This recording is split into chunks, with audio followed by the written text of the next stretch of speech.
আন্তর্জাতিক খ্যাতিসম্পন্ন মুফাসসিরে কোরআন, আমাদের সুপরিচিত একজন বক্তা, আপনারা সবাই চিনেন, নজির আহমদ সাহেব। ওনারই ঘনিষ্ঠ আত্মীয় সম্পর্কের মেয়ে জামাই, সকলে বলি আলহামদুলিল্লাহ। এবং এই যে নলাইবাগ নতুন যে তিনশিল এসি মসজিদ যাকে বলা হয়, সেই মসজিদের সম্মানিত খতিব এবং দারুস সুন্নাহ মাদ্রাসার সম্মানিত প্রিন্সিপাল জনাব হযরত মাওলানা ইকবাল হোসেন সাহেব দামাত বরকাতুহুল আলিয়া এখন আপনাদের সম্মুখে গুরুত্বপূর্ণ নসিহত পেশ করছেন হযরত মাওলানা ইকবাল হোসেন সাহেব দামাত বরকাতুহুল আলিয়া। হযরতকে গুরুত্বপূর্ণ নসিহত পেশ করার জন্য বিনীত অনুরোধ করছি। আসসালামু আলাইকুম ওয়া রাহমাতুল্লাহি ওয়া বারাকাতুহু।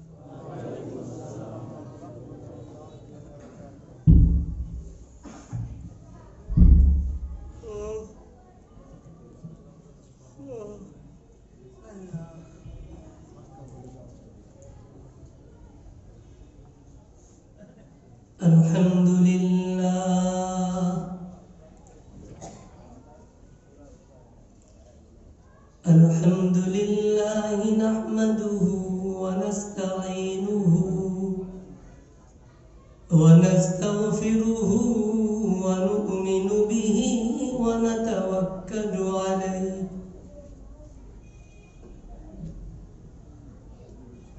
ونعوذ بالله من شرور أنفسنا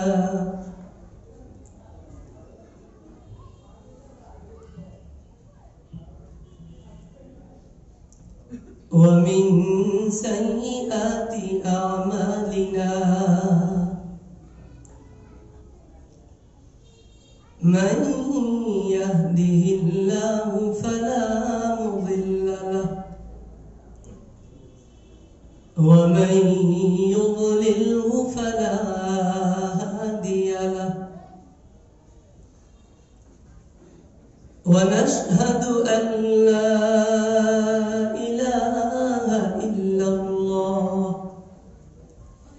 وحده لا شريك له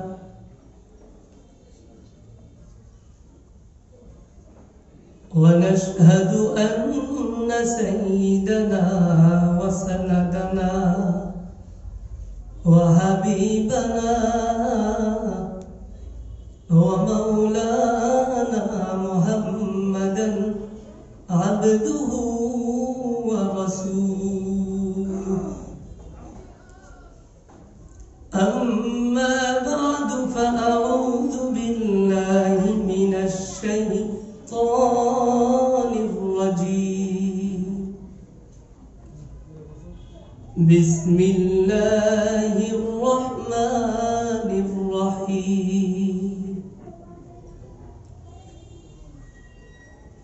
يرفع الله الذين آمنوا منكم والذين أوتوا العلم درجات والله بما تعملون خبير. وقال رسول الله صلى الله عليه وسلم المرء مع من أحبه أو كما قال عليه الصلاة والسلام. আমরা সবাই মুহাম্মদের সাথে দুরূদ শরীফ পড়ি। اللهم صل على محمد وعلى آل محمد كما صليت على إبراهيم وعلى آل إبراهيم إنك حميد مجيد. اللهم بارك على محمد وعلى آل محمد كما باركت على إبراهيم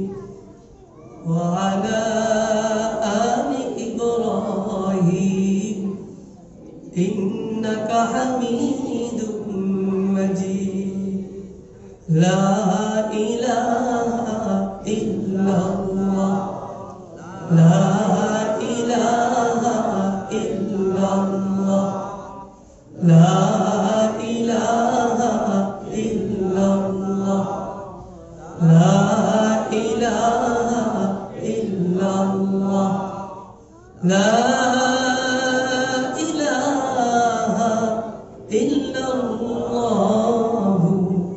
মুহাম্মাদুর রাসূলুল্লাহ সাল্লাল্লাহু আলাইহি ওয়াসাল্লাম। সম্মানিত মুআজ্জাজ উলামায়ে কেরাম, দিন প্রিয়, ইসলাম প্রিয় সেনেতার মুরব্বিয়ানে কেরাম, আমার সামনে উপস্থিত আজিজ তলাবা,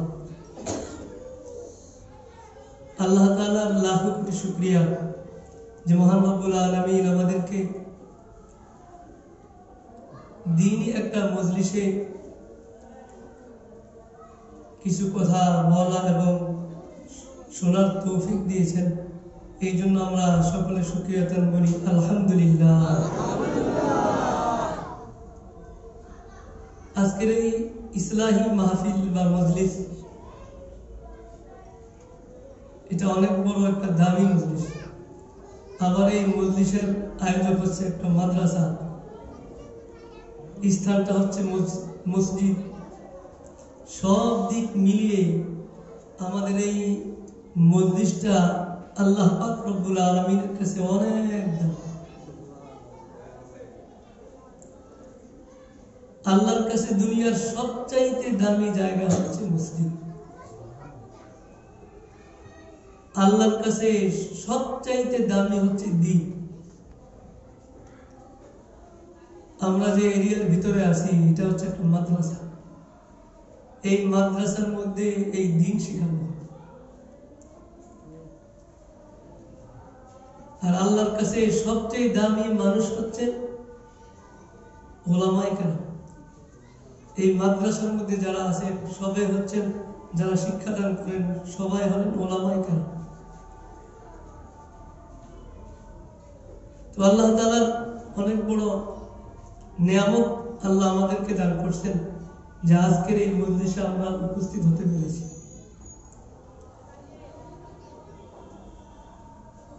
যারা মাদ্রাসায় পড়ে, এই যে আমাদের সামনে বসে আছে ছোট ছোট বাচ্চারা, এদের দাম যে আল্লাহর কাছে কত বেশি। আল্লাহর নবী হাদিসে পাকের মধ্যে ইরশাদ করেন যে আল্লাহ তাআলার পবিত্রতম এক জাতি ফেরেশতা, ফেরেশতারা পর্যন্ত এই তালেবে ইলম অন্বেষী ছাত্রদের পদতলে নূরের পাখা বিছায় দেন। ওয়া ইন্নাল মালাইকাতা লাতাযাহু আজনিহাতিহা লিতালিবিল ইলমি রিযান লিতালিবিল ইলম। ফেরেশতারা ছাত্রদের প্রতি খুশি হয়ে তাদের নূরের পাখাগুলো ছাত্রদের পায়ের নিচে তারা বিছায় দেয়।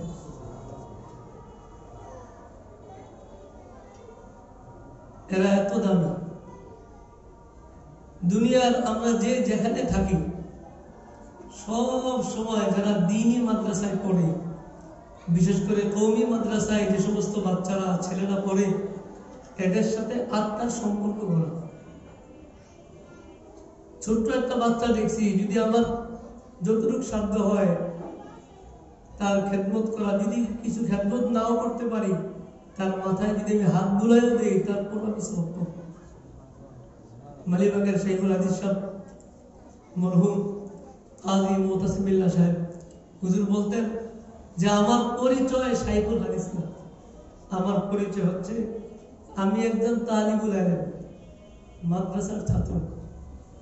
আমি প্রত্যেক দিন যখন বুখারী শরীফের দরস দিতে আসি, তো রাত্রিবেলায় যখন আমি কিতাব পড়তে বসি, তো প্রত্যেক দিন আমি তালিবুল ইলমের নিয়তে বসি এবং প্রত্যেকটা দিন আমি নতুন নতুন কিছু ইলম আহরণ করি এবং আমার দিলে আমি তৃপ্তি পাই যে আল্লাহ তাআলা আমাকে তালিবুল ইলম হিসাবে আল্লাহ কবুল করে নিয়েছেন, এবং আমি আল্লাহর কাছে আশাবাদী আমার মৃত্যু পর্যন্ত যেন আল্লাহ তাআলা আমাকে এই রাস্তায় রাখে।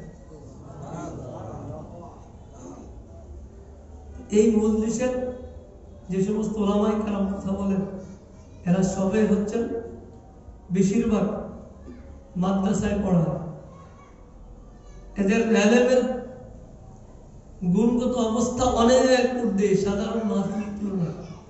সাধারণ মাহফিলে যে সমস্ত বক্তারা কথা বলে, এদের তুলনায় এই মজলিসের আলোচক যারা, এদের ইলমের দাম, এদের ইলমের অবস্থান অনেক ঊর্ধ্বে। এই জন্য সবসময় এই সমস্ত মজলিসের মধ্যে আপনারা অংশগ্রহণ করবেন এবং আল্লাহর কাছে দোয়া করবেন আল্লাহ তাআলা দুনিয়াতে যতদিন বাঁচিয়ে রাখেন যেন তালেবে ইলমদের খিদমত করতে পারি। আল্লাহ আমাদের সবাইকে কবুল করুন, সকলে বলেন আমিন। আল্লাহ কোরআনে কারীমের মধ্যে বলেন, ইয়ারফাইল্লাহুল্লাযীনা আমানু মিনকুম ওয়াল্লাযীনা উতুল ইলমা দারাজাত। হে আল্লাহ তাআলা তার যত বান্দাবান্দি আছে এদের মধ্যে সবচাইতে বেশি উল্লেখযোগ্য মূল্যায়ন করেছেন আল্লাহ তাআলা মুমিন বান্দাদেরকে। আবার মুমিন বান্দাদের মধ্যে যারা উলামায়ে কেরাম, আল্লাহ তাআলা এদেরকে আরো বেশি সম্মানিত করেছেন। আল্লাহ কোরআনে কারীমের অন্য আয়াতে বলেন যে আমার যত বান্দাবান্দি দুনিয়ার মধ্যে আছে সবচাইতে বেশি ভয় পায় আমাকে উলামায়ে কেরাম। ইন্নামা ইয়াখশাল্লাহ মিন ইবাদিহিল উলামা। আমরা যে দুনিয়া দেখতেছি, কুল কায়নাত আল্লাহ তাআলা টিকিয়ে রাখছেন, এর মূল কারণ হচ্ছে, মূল ওসিলা হচ্ছে উলামায়ে কেরাম। আল্লাহ নবী হাদিসে পাকের মধ্যে ইরশাদ করেন, যতদিন দুনিয়ার মধ্যে আল্লাহ বলনেওয়ালা একজন বান্দাবান্দি থাকবে, আল্লাহ তাআলা দুনিয়াকে, কুল কায়নাতকে ধ্বংস করে দিবেন। আর ইখলাসের সাথে আল্লাহ বলনেওয়ালা ব্যক্তি উলামায়ে কেরামদের জামাতের লোক হওয়াটাই স্বাভাবিক। ইখলাসের সাথে উলামায়ে কেরামই আল্লাহ তাআলাকে সবচাইতে বেশি আল্লাহকে ডেকে থাকেন। আল্লাহ তাআলা উলামায়ে কেরামদেরকে সবচেয়ে বেশি দামি করছেন। এই জন্য যারা উলামায়ে কেরামদের সাথে থাকবে এরা দুনিয়াতেও সম্মানিত হবে, আখিরাতেও এরা সম্মানিত হবে। কিয়ামতের ময়দানে আল্লাহ তাআলা বান্দাবান্দীদের যখন হিসাব নিবেন, তখন আল্লাহ তাআলা এক পর্যায়ে ডাক দিয়ে বলবেন, ও আমার উলামায়ে কেরাম বান্দারা, তোমরা অন্যান্য বান্দাবান্দীদের থেকে আলাদা হয়ে যাও। কেন? আল্লাহ এই উলামায়ে কেরামের জামাতকে আল্লাহ তাআলা বিনা হিসাবে জান্নাতে পৌঁছে দিবেন। দেখেন, উলামায়ে কেরামের সাথে সম্পর্ক রাখলে, মাদ্রাসার সাথে সম্পর্ক রাখলে কি লাভ? উলামায়ে কেরাম জান্নাতের দিকে রওনা করবে। কিছু সাধারণ মানুষ যে উলামায়ে কেরামের এই জামাতের সাথে যা মিলিত হবে, এদের কাউকে বলবে যে হুজুর, দুনিয়ায় থাকা অবস্থায় আমি আপনাকে একদিন ওযু করার জন্য এক বদনা পানি দিয়েছিলাম, আজকে তো আমি কিয়ামতের ময়দানে খুব বিপদে পড়ে গেছি, সুপারিশ করার মতো কেউ নাই। যদি আপনি সুপারিশ করেন তো আল্লাহ আমাকে হয়তো মাফ করে দিতে পারে। এক এক মানুষ এক এক আলেমকে ধরবে, যে আলেমের সাথে তার সম্পর্ক। হঠাৎ উলামায়ে কেরাম জান্নাতে না যায় দাঁড়ায় যাবে, আল্লাহ ডাক দিবেন, হে আমার উলামায়ে কেরাম বান্দা, আমার উলামায়ে কেরাম বান্দারা, তোমরা কেন হঠাৎ করে দাঁড়িয়ে গেলা? উলামায়ে কেরাম বলবেন, ওগো আল্লাহ, তুমি দেখতেছো তোমার সামনে আমাদের সাথে কিছু মানুষ এসে মিলিত হয়েছে, যে মানুষগুলো ইতিপূর্বে ছিল না। এরা আমাদেরকে দুনিয়ায় থাকা অবস্থায় খুব মহব্বত করত, আল্লাহ এরা যদিও গুনাহগার, কিন্তু আমরা তো তোমার ক্ষমাপ্রাপ্ত বান্দা। তুমি আমাদের ব্যাপারে সিদ্ধান্ত নিয়েছ বিনা হিসেবে জান্নাতে পৌঁছে দিবে। ওগো আল্লাহ, তোমার দুয়ারে আরজি, যদি আমরা জান্নাতে যেতে হয় আমাদের, তবে আমরা আমাদের এই বন্ধু বান্ধবদেরকে, এই মুতাআল্লিকিনদেরকে, আমাদের এই খায়ের খালকদেরকে সাথে নিয়ে আমরা জান্নাতে যাব। আল্লাহ পাক রব্বুল আলামিন চুপ করে যাবেন। একটু পরে আল্লাহ তাআলা রহমতের দরিয়ায় যখন জোশ খেলতে শুরু করবে, আল্লাহ ওলামায়ে কেরামদেরকে ডাক দিয়ে বলবেন, ও আমার ওলামায়ে কেরাম বান্দারা, আমি আল্লাহ তোমাদেরকে দুনিয়ার মধ্যে ইলম দান করেছি, যে ইলমটা আমার সবচেয়ে উল্লেখযোগ্য বড় একটা নিয়ামত।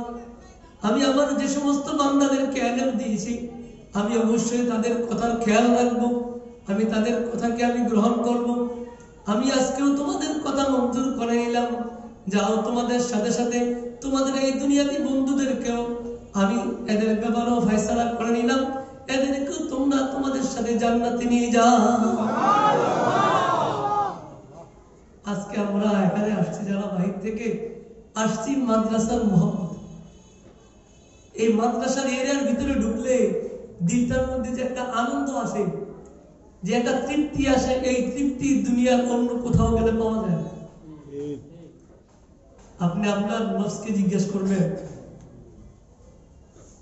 নিরিবিলি বসে, যে মসজিদে আসলে আর দ্বীনি মারকাজে মাদ্রাসায় ঢুকলে দিলে কেমন মজা লাগে। আল্লাহ নবী ঈমান পরীক্ষার একটা থার্মোমিটার স্বরূপ একটা হাদিস বলছেন।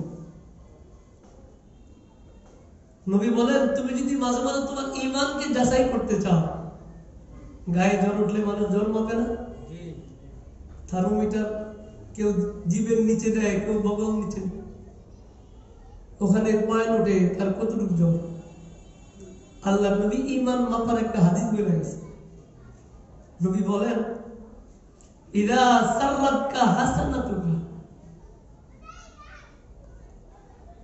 তুমি কোনো ভালো কাজ করলে যদি তোমার দিলে আনন্দ লাগে, তৃপ্তি লাগে, তো তুমি তোমার নিজের ব্যাপারে ফয়সালা দিয়ে দিবে তুমি মুমিন। আমরা যারা এখানে আসছি, শুধু আমরা না, যাদের দিলে দ্বীনের প্রতি মহব্বত আছে, যারা মসজিদে নামাজ পড়ে একমাত্র আল্লাহকে খুশি করার জন্য, এরা যখন ভালো কাজ করে তাদের দিলে আনন্দ লাগে। আল্লাহ নবী বলেন, তুমি ভালো কাজ করলে যখন তোমার দিলে তৃপ্তি পাবে, তোমার দিলে যখন মজা লাগবে, তো তুমি বুঝবা যে তুমি মুমিন। আবার যখন খারাপ কাজ করলে তোমার দিলে কষ্ট লাগে, এতটা কষ্ট আমার দুনিয়ার অন্য কোন সম্পদ যদি নষ্ট হয়ে যায় তারপরও এতটা কষ্ট লাগে না। যদি তোমার খারাপ কাজ করলে অথবা তোমার কোনো আমল ছুটে গেলে যদি তোমার দিলে কষ্ট লাগে, তো তুমি বুঝে নিবা তুমি একজন মুমিন মুত্তাকি বান্দা। কাতিবুল ওয়াহি আমিরে মুআবিয়া রাদিয়াল্লাহু তাআলা অনেক বড় সাহাবী। এই সাহাবীর ব্যাপারে কিছু কিছু মানুষ মন্তব্য করে গুমরাহ। অনেক বড় সাহাবী আমিরে মুআবিয়া কাতিবুল ওয়াহি। নবীর কাছে আল্লাহ তাআলা যে ওহী পাঠাইতেন, এই ওহী লেখকদের একজন আমিরে মুআবিয়া রাদিয়াল্লাহু তাআলা। আমিরে মুআবিয়া রাদিয়াল্লাহু তাআলা ঘটনা কিতাবে লেখে, সাহাবায়ে কেরামদেরকে তো আল্লাহ তাআলা দুনিয়াতে সুসংবাদ দিয়ে দিয়েছেন, আল্লাহ এদের প্রতি সন্তুষ্ট, এরাও আল্লাহর প্রতি সন্তুষ্ট। রাদিয়াল্লাহু আনহুম ওয়া রাযু আনহু।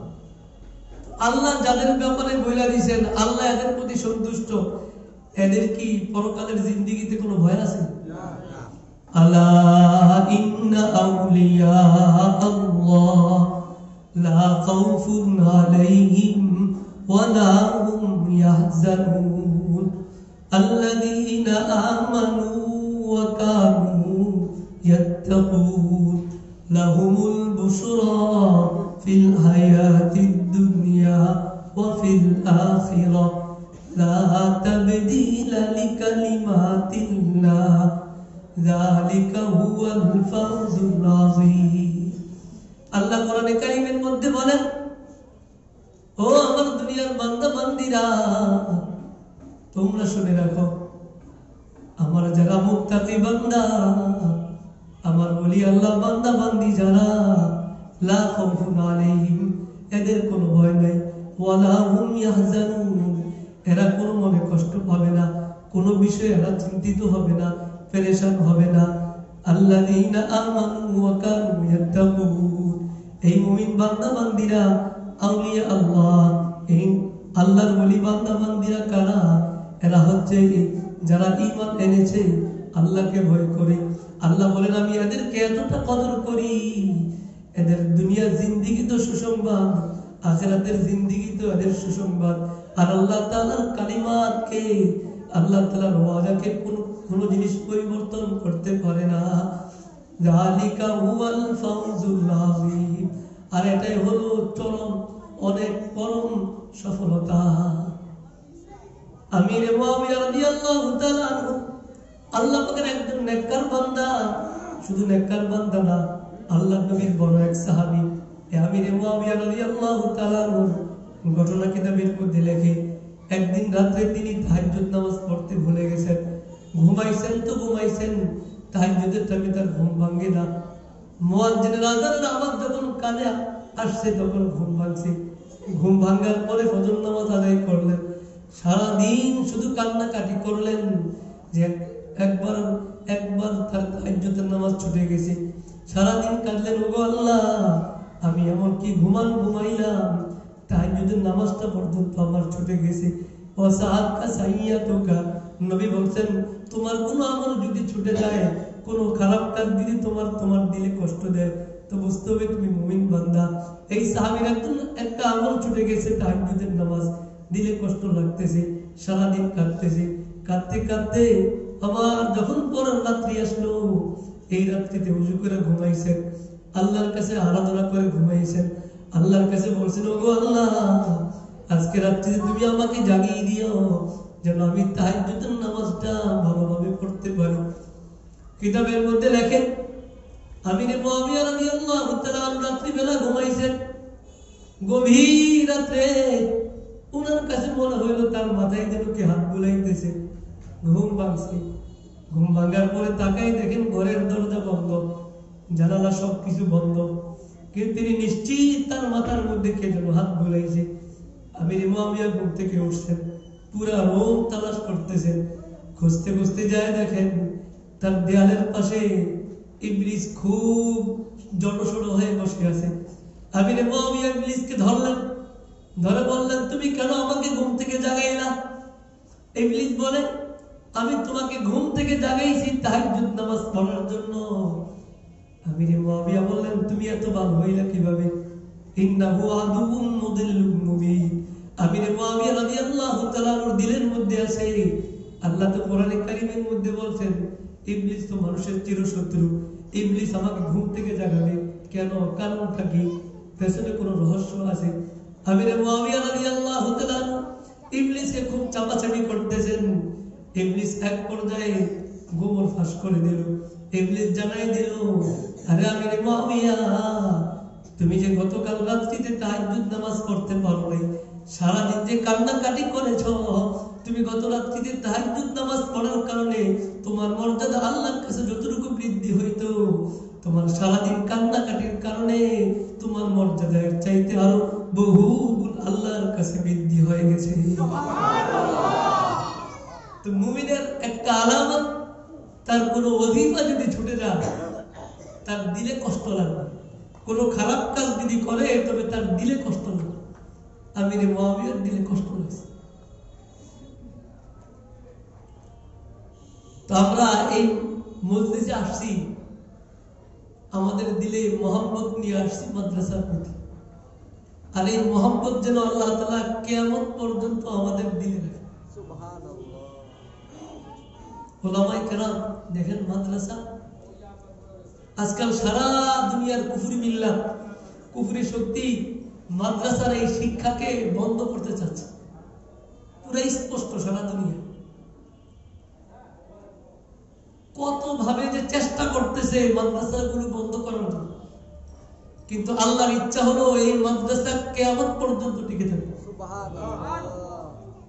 আল্লাহর ঘোষণা যে এই মাদ্রাসার বাতি যদি কেউ নিভাইতে চায়, দুনিয়ার কোন শক্তি, ওই শক্তি জলে পড়ে সারখার হয়ে যাবে, কিন্তু কোরআনের এই বাতি দুনিয়ার কোন শক্তি নিভাইতে পারবে না। ইউরিদুনা আন ইউতফিউ নূরাল্লাহি বিআফওয়াহিহিম ওয়াল্লাহু মুতিম্মু নূরিহি ওয়ালাউ কারিহাল কাফিরুন। আল্লাহ কোরআনে কারীমের মধ্যে বলেন, কাফেররা শুধু আল্লাহর প্রদীপ নিভাইতে চায়, কোরআনের বাতি নিভাইতে চায়, দ্বীনের প্রদীপকে তারা নিভাইতে চায়। আল্লাহ বলেন, যারা কোরআনে কারীমের এই বাতি নিভাইতে চায়, এরা ধ্বংস হয়ে যাবে, এরা নাস্তানাবুদ হয়ে যাবে, এরা আস্তে করে নিক্ষিপ্ত হবে দুনিয়া। আল্লাহ পাক রব্বুল আলামিন দ্বীনের এই প্রদীপকে চূড়ান্ত পর্যায়ে পৌঁছে দিবে, যদিও কুফরি শক্তি এটাকে অপছন্দ। যারা মাদ্রাসা শিক্ষা, ওলামায়ে কেরাম, তালেবে ইলমদেরকে হেয় করতে চায়, লাঞ্ছিত করতে চায়, আল্লাহ এদেরকে দুনিয়াতেও বেইজ্জতি করেন, আখিরাতেও অপমানিত করেন। এর হাজার নজির ইতিহাসের মধ্যে আছে, হাদিস কোরআনের মধ্যে আছে। আপনারা বড় একজন জালেমের নাম শুনছেন, হাজ্জাজ বিন ইউসুফ। হ্যাঁ, কিন্তু কাফের না, মুসলমান। শুধু মুসলমান না, কেমন মুসলমান? এই যে আমরা কোরআনে কারীম পড়ি, এই কোরআনে কারীমের জের জবর যার অধীনে লাগানো হয়েছে, যে লাগাইছে সে হচ্ছে হাজ্জাজ বিন ইউসুফ। এত বড় মাপের মানুষ, কিন্তু চরম পর্যায়ের জালেম ছিল, যার তরবারিতে বহু সাহাবায়ে কেরামের রক্তে যার তরবারি রঞ্জিত হয়েছে। কত বড় জালেম ছিল! ওলামায়ে কেরামদেরকে কষ্ট দিয়েছে।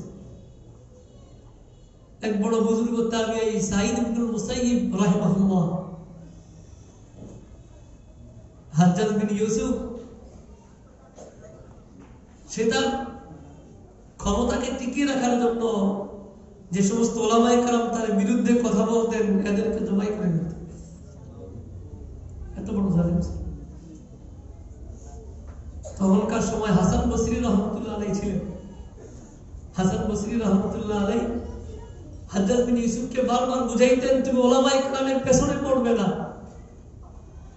দ্বীনি শিক্ষা যারা কাজ করে এদের পেছনে তোমরা কখনো পড়বে না। যদি পড়ো তুমি এদের পেছনে, তুমি ধ্বংস হয়ে যাবে, একদিন না একদিন তোমার ধ্বংস অনিবার্য। হাজ্জাজ বিন ইউসুফ সব ডাক্তারদেরকে জমা করছেন তখনকার সময়, এবং সে এদের সাথে পরামর্শ করছে একজন মানুষের দেহে কতটুকু রক্ত থাকে। সে সিদ্ধান্ত নিয়েছে সাঈদ ইবনুল মুসাইয়িবকে জবাই করবে। সেনাবাহিনী সে পাঠাই দিয়েছে সাঈদ ইবনুল মুসাইয়িবকে জবাই করবে। হাসান বসরি রহমতুল্লাহ আলাইহি শুনছেন কিভাবে যাবে। হাসান বসরি রহমতুল্লাহ আলাইহি বলছেন, সাঈদ ইবনুল মুসাইয়িবকে যদি জবাই করো, নাউযুবিল্লাহ, আল্লাহ না করুক, তার দেহের রক্ত ফোঁটা যদি জমিন স্পর্শ করে তো তোমার ক্ষমতা কিন্তু নাস্তানাবুদ হয়ে যাবে। কিন্তু সেই কথা মানতে রাজি না, সে সাঈদ ইবনুল মুসাইয়িবকে হত্যা করবে। এই জন্য সব ডাক্তারকে জমা করে বলছে যে একজন মানুষের দেহে কতটুকু রক্ত থাকতে পারে। সেসব ডাক্তাররা বলছে এই পরিমাণ রক্ত থাকতে পারে। সেটা বালুর ডিবি বানাইছে, বালুর স্তূপ দিছে, সেনাবাহিনী দিয়া সাঈদ ইবনুল মুসাইয়িবকে ধরে নিয়ে আসছে। ওই বালুর ডিবির উপর রাইখা সাঈদ ইবনুল মুসাইয়িব রাহিমাহুল্লাহকে জবাই করে দিয়েছে। সাঈদ ইবনুল মুসাইয়িব রাহিমাহুল্লাহ হাসতে হাসতে শাহাদাত বরণ করছেন। তখন তার দেহের মধ্যে এতটাই শাহাদাত বরণের স্পৃহা ছিল যে রক্ত যখন রক্তকরণ হচ্ছে, রক্ত প্রবাহিত হচ্ছে, রক্ত প্রবাহিত হতে হতে এক সময় দেখা গেছে বালুর ডিবি ভেদ করে রক্ত জমিনকে স্পর্শ করে দিচ্ছে। এখন হাজ্জাজ বিন ইউসুফ পেরেশান, এরপর থেকে হাজ্জাজ বিন ইউসুফ অসুস্থ হয়ে গেছে। কঠিন এক রোগ হাজ্জাজ বিন ইউসুফের। তার শুধু গায়ে শীত লাগে, জামহারির এই রোগের নাম। তার সামনে যদি আগুন রেখে দেওয়া হয়, জ্বলন্ত অঙ্গার, সে জ্বলন্ত অঙ্গারের উপর হাত রাখে, তারপরও তার হাত গরম হয়। এমনও দেখা গেছে হাজ্জাজ বিন ইউসুফের হাতের মধ্যে গরমের তাপ লাগতে লাগতে হাত পুড়ে আর পানি পড়তে পড়তে জ্বলন্ত অঙ্গার নিভে গেছে, তারপরও তার হাত গরম লাগে না। আলেমকে কষ্ট দিছে, আল্লাহ এই আযাব দিয়ে দিছে।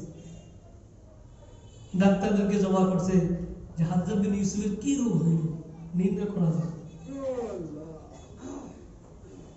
এক ডাক্তার, এক বড় হেকিম বলছে যে আমি দেখতেছি, আমার কাছে মনে হচ্ছে আপনার ভিতরে কোন ধরনের পোকামাকড় মনে সৃষ্টি হয়েছে।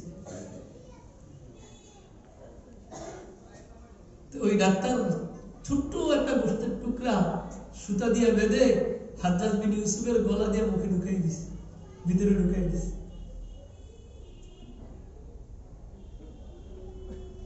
লা হাওলা ওয়ালা কুওয়াতা कैसे बशर है, ला हौला वला कुव्वता कैसे बशर है, सूरत बुझी ना मगर दम तो नहीं है। হাজ্জাজ বিন ইউসুফের গলার ভিতরে যখন গোশতের টুকরা ঢুকাই দিল সুতা বেঁধে, একটু পরে যখন সুতা টান দেয়া হলো, এই গোশতের টুকরার সাথে এমন আজিব আজিব পোকামাকড় ভিতর থেকে বেরিয়ে আসছে। কিতাবের মধ্যে লেখে, হেকিমরা উপস্থিত ছিলেন, সব হেকিমের একই কথা, আমরা আমাদের জিন্দেগিতে এমন ধরনের পোকামাকড় কোনোদিন আমরা দেখি না, এত বিষাক্ত পোকামাকড় তার ভিতর থেকে বেরিয়ে আসছে। সবাই তো আশ্চর্য। হাসান বসরি রহমতুল্লাহ আলাইহির কাছে হাজ্জাজ বিন ইউসুফ শরণাপন্ন হয়েছে। হাজ্জাজ বিন ইউসুফ দৌড়ায় হাসান বসরির কাছে গেছেন। হাসান বসরি রহমতুল্লাহ আলাইহি হাজ্জাজ বিন ইউসুফকে বলেছেন, আরে হাজ্জাজ, আমি তো তোমাকে বহুবার বুঝিয়েছিলাম তুমি উলামায়ে কেরামের পেছনে পড়বে না, তুমি জুলুম করো তো আলেমদের উপর জুলুম করো না, তুমি গালিগালাজ করো তো আলেমের উপর গালি দিও না, তুমি অত্যাচার করো আলেমের উপর অত্যাচার করো না। তুমি এমন এক মানুষকে হত্যা করেছ, সাঈদ ইবনে মুসাইয়িব, অনেক বড় তাবী, অনেক বড় মুহাদ্দিস, আল্লাহ পাক রব্বুল আলামিন তোমার প্রতি এতটা অসন্তুষ্ট হয়ে গেছেন, তোমাকে এত বড় রোগ দিয়েছেন, এই রোগের চিকিৎসা দুনিয়ার মধ্যে নাই। আল্লাহ পাক যদি তোমাকে সুস্থ করেন, এছাড়া অন্য কোনো তোমার সুস্থতার উপায় নাই। কিতাবের মধ্যে লেখে, হাজ্জাজ বিন ইউসুফ যতদিন দুনিয়ার মধ্যে বেঁচে ছিল, তার এই জামহারির রোগ নিয়েতে সেই দুনিয়াতে বেঁচে ছিল। সব সময় তার শরীরে ঠান্ডা লাগতো, তার পাশে জ্বলন্ত অঙ্গার রাখা থাকতো, সেইভাবে গরম হাত তা দিতে দিতে সে তার সময় কাটাইতো। এক সময় সে দুনিয়ার থেকে এভাবে লাঞ্ছিত অবস্থায় বিদায় হয়ে যায়। এই জন্য উলামায়ে কেরামদেরকে মহব্বত করা, এদের সাথে সুসম্পর্ক রাখা, যতটুকু পারি আমরা পারি এদের খিদমত করা। আমার পাশে যদি কোনো মাদ্রাসা থাকে, ওই মাদ্রাসার খোঁজ খবর নেয়। আল্লাহ যদি আমাকে কেবল মাদ্রাসা আবাদকারী হিসাবে একজন আমাকে কবুল করে নেয় আল্লাহ, তো কালকে আমাদের ময়দানে আমার পার পাওয়া অনেক সহজ, অনেক সহজ। তার কারণ মাদ্রাসার মধ্যে যে শিক্ষা হয়, যেই বাচ্চা কোরআনে কারীম শিখে, আমার দানের একটা টাকা যদি ওই বাচ্চার পেটে যায়, এই বাচ্চার মাধ্যমে কিয়ামত পর্যন্ত দিনের যত খেদমত চালু থাকবে, এর একটা সওয়াবের অংশ কিন্তু আমি পাব। এই জন্য আমরা অবশ্যই খেয়াল রাখবো এই মাদ্রাসার প্রতি, এই মাদ্রাসার যারা শিক্ষাদান করেন উলামায়ে কেরামের প্রতি, তালেবে ইলমদের প্রতি। আল্লাহ তাআলা আমাদের সকলকে মাদ্রাসার খাদেম হিসেবে কবুল করে নেন। ওয়া মা আলাইনা ইল্লাল বালাগ।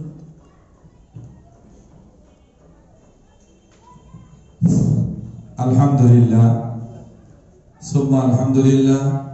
আমাদের আজকে এই দোয়া মাহফিলের সকল বক্তা চলে আসছে, সকলে বলি আলহামদুলিল্লাহ। এশারের নামাজের পর পরে ইনশাআল্লাহ